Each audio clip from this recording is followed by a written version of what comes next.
상당히 참 많이 망설였습니다. 제가 과연 이 자리에 서서 간증할 수 있는 뭐가 있을까 하면서 고민을 상당히 많이 했었습니다. 그러다가 또 최종적으로 일단 목사님의 말씀에 이제 순종하는 마음으로 일단 하겠습니다 하고 앞에 서게 됐습니다. 첫째, 저는 어릴 때부터 진짜 저희 집안의 독실한 기독교 집안에서 태어났었습니다.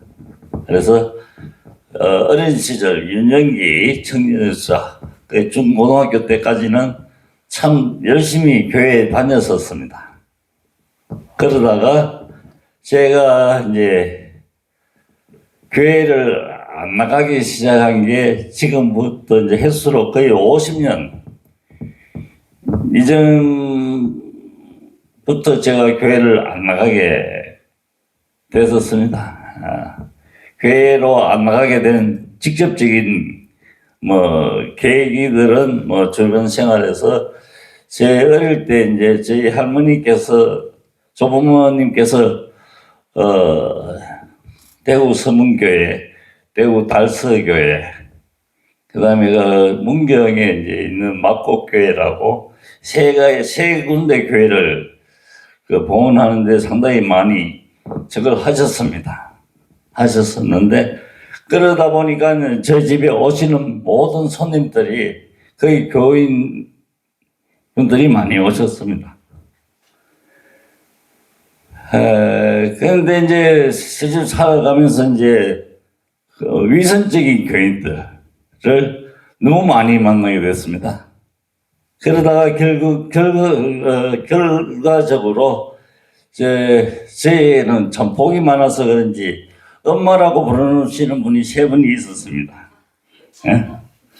그러니까 첫 번째 엄마는 제가 5살 때 돌아가셨지만 두 번째, 세 번째 엄마까지 이제 오셨었는데, 세 번째 엄마가 저희 집에 오신 지가 제가 이제 사춘기에 막 접어들 무렵, 중학교 입학할 무렵에 저희 집에 오셨습니다.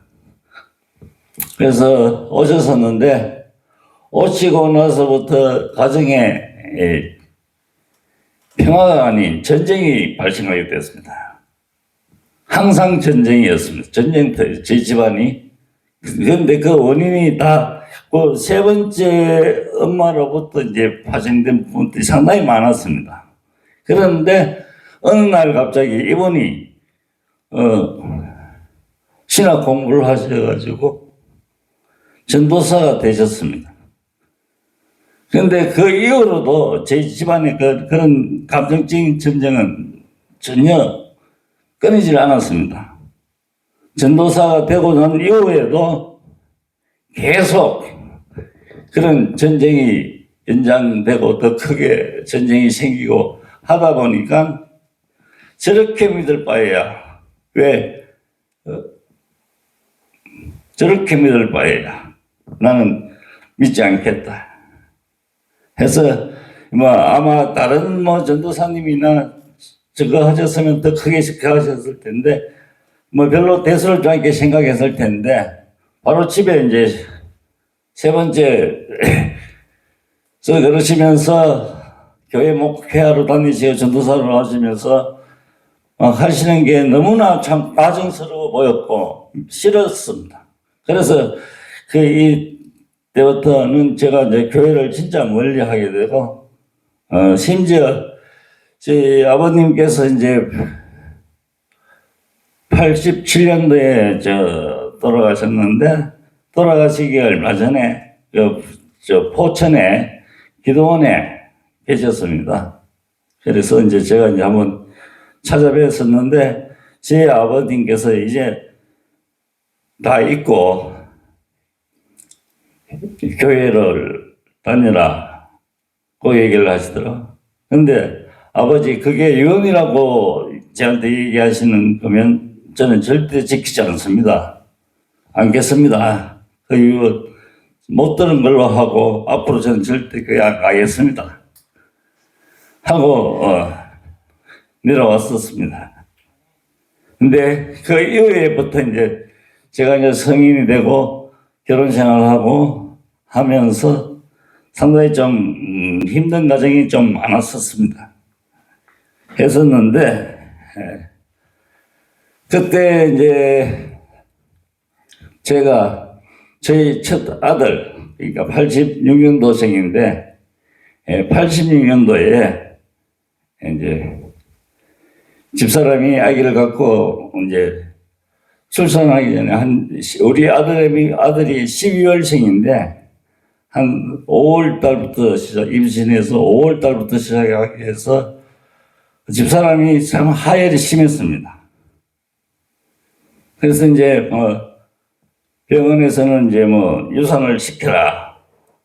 이제 할 정도로 하혈이 그냥 순간적으로 해서 멈추는 게 아니고 몇 개월 지속적으로 심했었습니다. 그때 이제 제가 하나님한테 참 괘씸하게도 도전을 했습니다. 왜 내 삶에, 아주 평범한 내 삶에 딴 사람처럼 이렇게 하는데, 결혼해서 애 놓고 하는 이게 아주 평범한 건데 이거조차랑 이렇게 힘들게 하시냐고. 그때 이제 제가 그때부터 이제 대놓고 이제 하나님한테 이제 대적하기 시작을 했었습니다. 그래서 제가 앞으로 저한테 어떤 더 어려움을 주더라도 어떤 더 힘든 채찍질을 하시더라도 내가 이겨나가겠다, 해봅시다 하는 그런 생각으로 참 아주 강하게 대적을 했었습니다. 그런데 그날 이후로 다행히 이제 아들내미는 출산이 됐고 괜찮아졌는데 그 이후로 이 삶의 모든 가정들이 평범한 것 같은데도 뭔가 살짝 꼬여가는 듯한 그런 상황을 많이 맞게 됐습니다.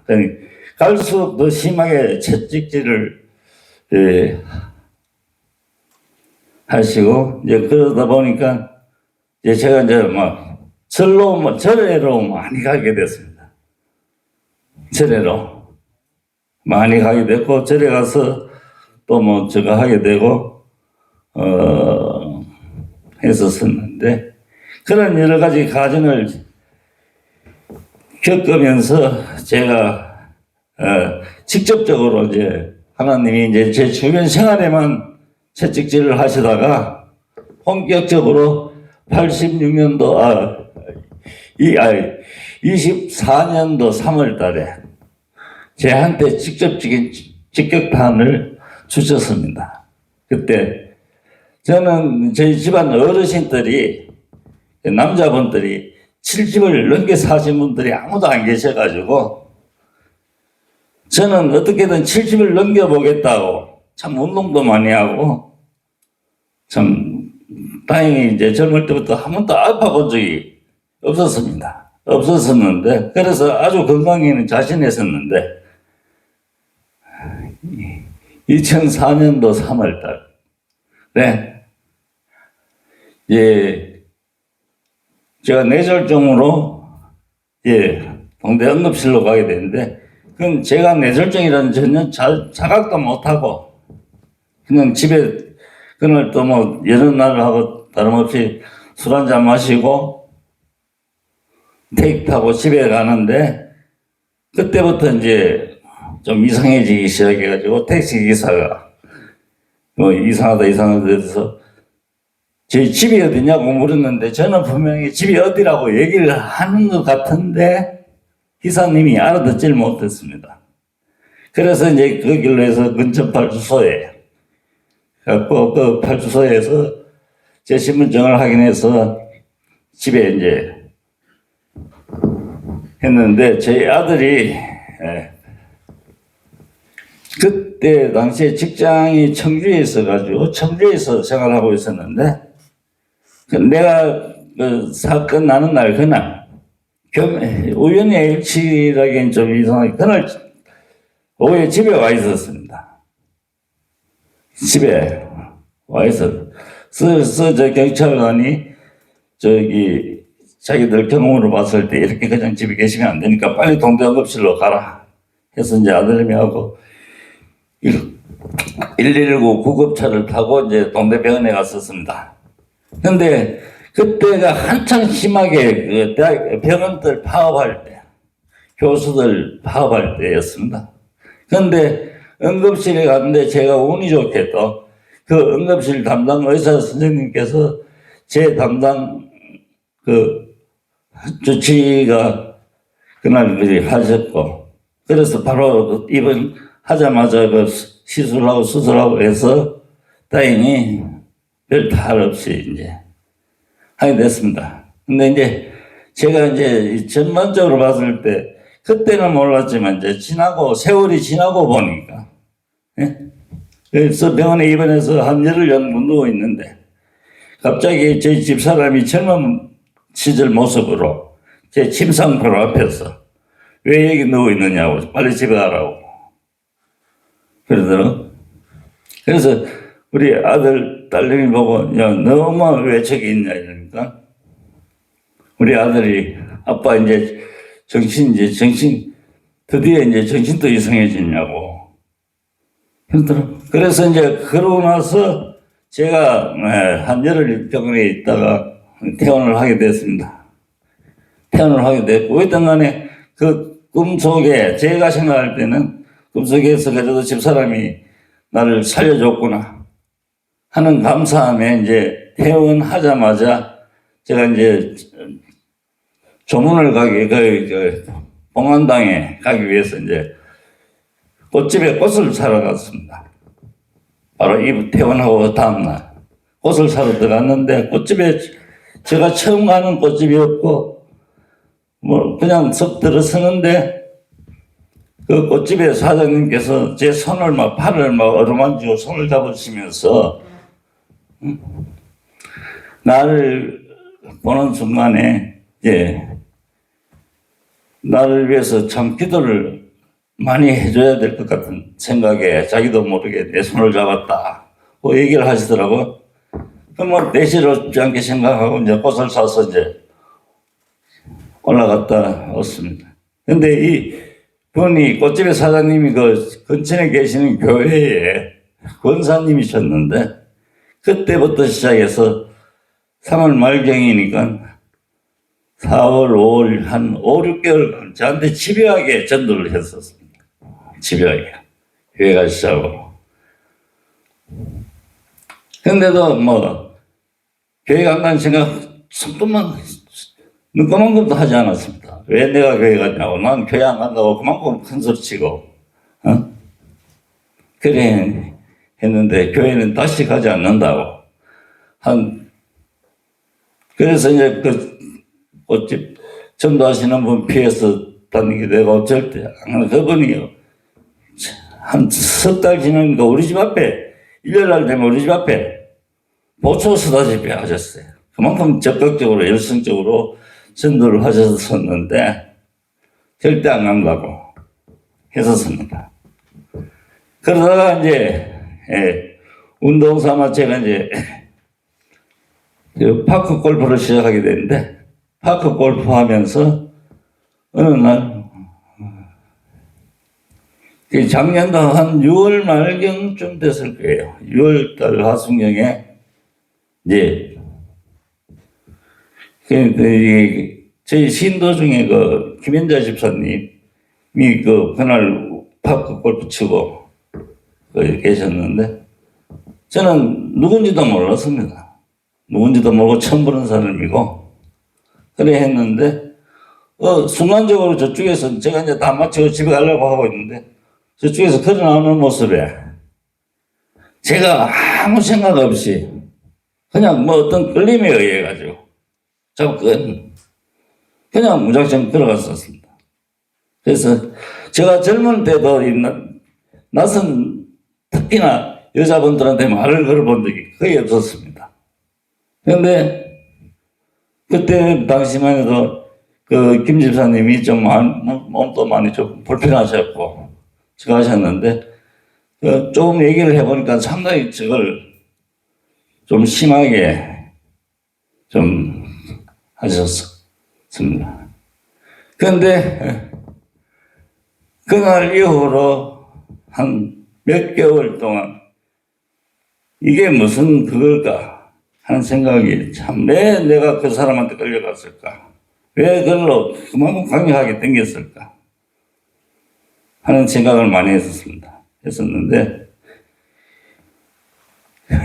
그때 이제 제가 이거는 뭐 그냥 설명할 수 없는 사람의 그게 아닌 어떤 계시적인 것 같은 느낌.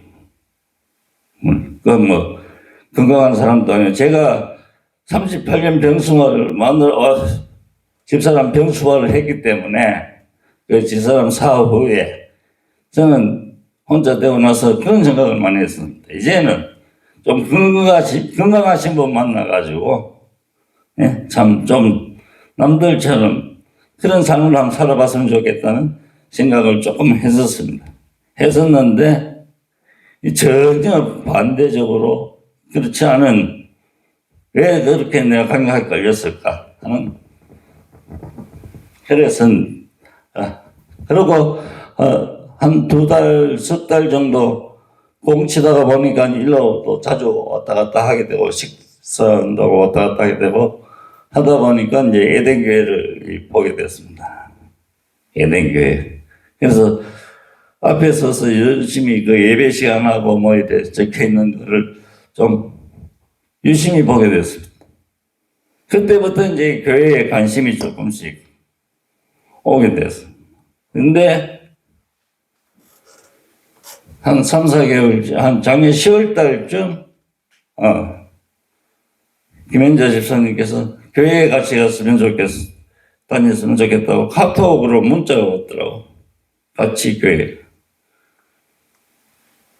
그날 이후로 이제 실제로 예전교회에 또 오게 됐고, 온 이후로부터 제가 참 많은 생각을 했었습니다. 제가 그 앞전에 어떤 사람도 건강하시고 하신 분도 전도를 그만큼 열심히 하셨는데도 내가 절대 안 간다고 버텼었는데,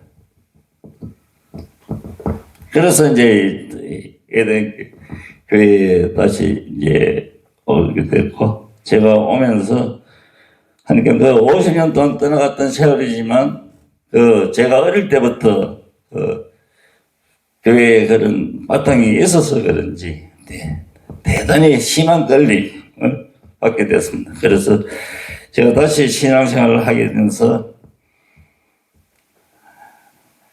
어떻게 해야 돼? 바른 신앙생활을 할까? 제가 교회를 떠난 직접적인 원인이 가짜 신도들, 거짓 신자들, 그냥 교회에만 다니시는 분들을 너무나 많이 봐서 그것 때문에 떠났었는데,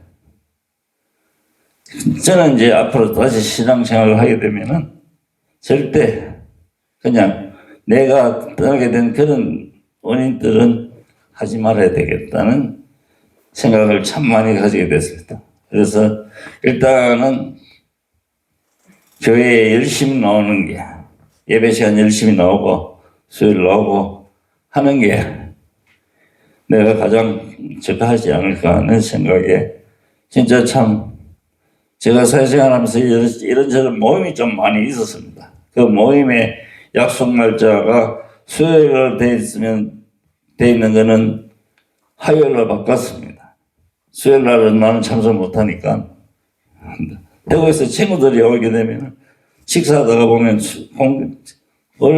공교롭게도 수요일 날 저녁이었습니다. 아무 생각 없이 식사를 하다가 예배 시간이 되더라고요. 그 친구들 보고 너 밥 먹고 가라, 너 교회 가야 된다 하고 택 타고 쫓아온 적도 있었습니다. 그 친구들도 이제 의아해하기 시작했었습니다. 그만큼 교회하고 멀게 지내던 친구가 그렇게 참 적극적으로. 그래서 일단은 제가 주일을 섬기고 하면서, 근데 이게 제가 그때 당시에는 몰랐었는데 세월이 지나고, 뭐 장로님 목사님 계시지만 세월이 지나고 보니 왜 그때 몰랐을까? 지나고 보니까 그때 순간순간이 하나님께서는 저한테 참 채찍질을 해서 돌아오라고 이끌어 주셨구나 하는 생각을 좀 많이 하게 됐습니다. 그래서 제가 오늘 이 간증의 제목을 그때 몰랐지만 세월이 지나가 보니 하는 생각을 많이 했었습니다. 그래서 앞으로는 더 열심히.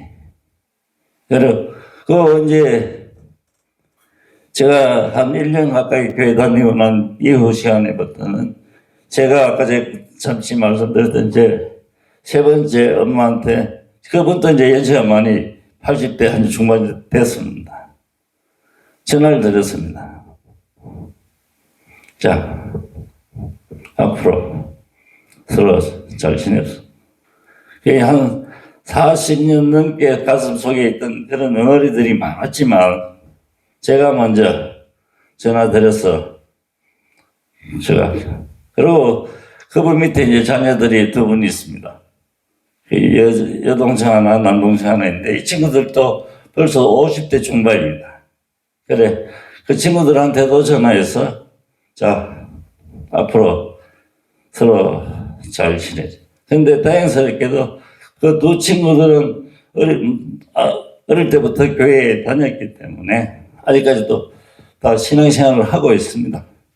그래서 이제 화해를 하게 됐고 또 친구 중에 한 사람이 아주 참 원수같이 어릴 때는 그만큼 젊을 때는 참 같이 많이 어울려 다니고 같이 많이 했던 친구였는데 어느 순간 우연찮게 원수처럼 헤어진 친구가 있었습니다. 항상 마음에 걸리는. 그 친구 안 보면 그만이니까 안 보면 됐지 하고 그냥 잊어버렸었는데 또 다시 또 제가 전화를 했습니다. 친구야. 이랬는데 다 잊고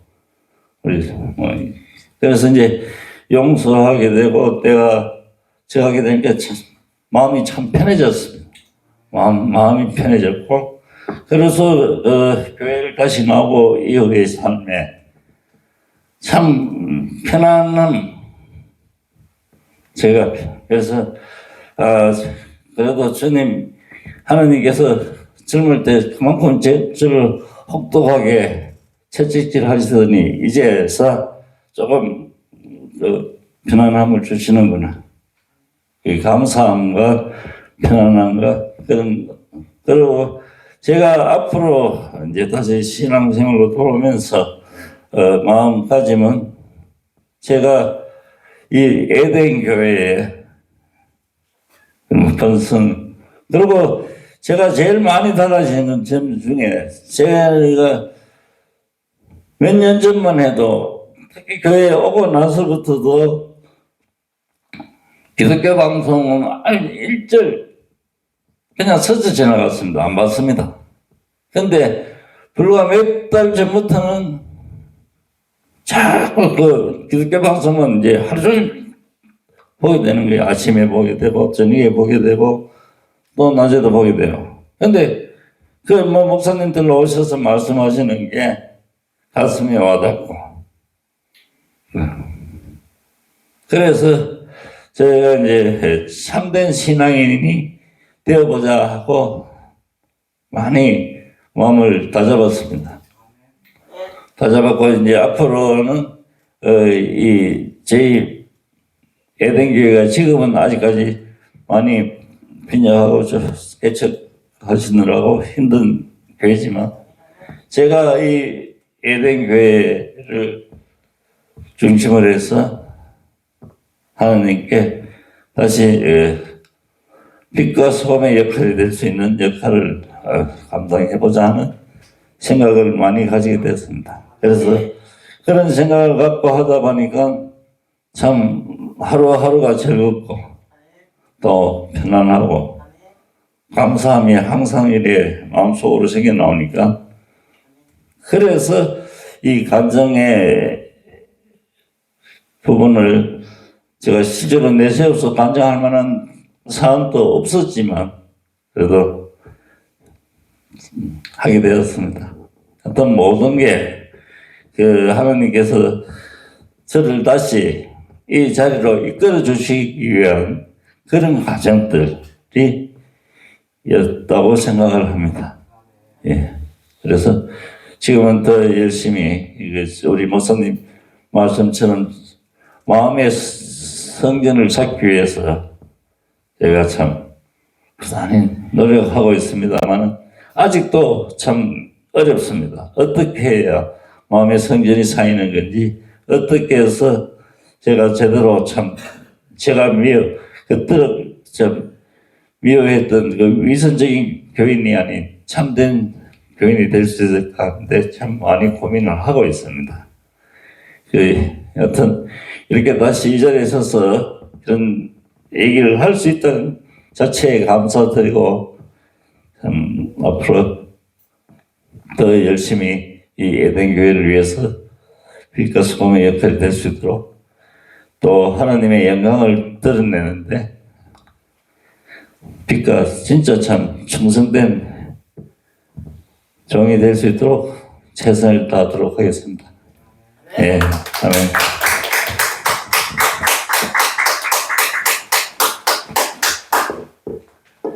예, 우리 황재훈